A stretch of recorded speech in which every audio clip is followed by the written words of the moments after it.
Trump ends week with record tariff revenues and global trade tensions. President Trump wrapped up one of the busiest trade weeks of his presidency with a bold claim: billions in new tariff revenue and a clear message: there will be no more extensions. On Friday, the Treasury Department confirmed that June customs duties hit a record $26.6 billion, up from $22.2 billion in May. That brings total tariff revenue for this fiscal year to over $108 billion, most of it collected in just the last few months. While that number is significant, it still pales in comparison to total federal receipts, which topped $526 billion in June alone. But it gives Trump a talking point as he defends an increasingly aggressive tariff strategy. A week of letters, deadlines, and surprises.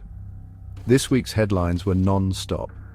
Trump sent tariff letters to over 20 countries, confirmed 50% tariffs on copper, promised 35% tariffs on Canadian goods, and shocked observers by threatening a 50% duty on Brazil.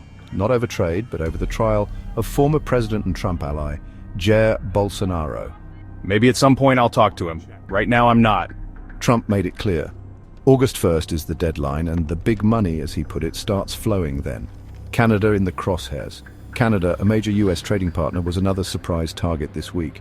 Trump floated a 35% blanket tariff, though energy and certain key exports may be carved out in the final agreement.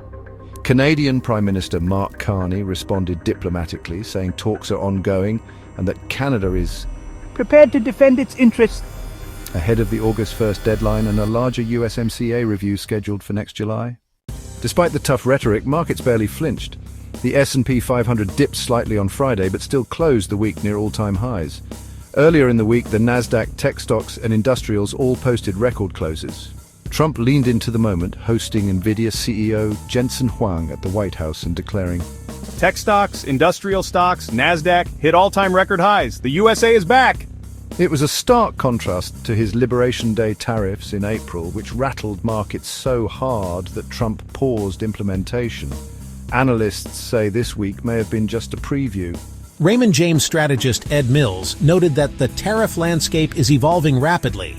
And rates may settle in the 10–30% range, depending on the country after August 1st. But until then, uncertainty is the rule.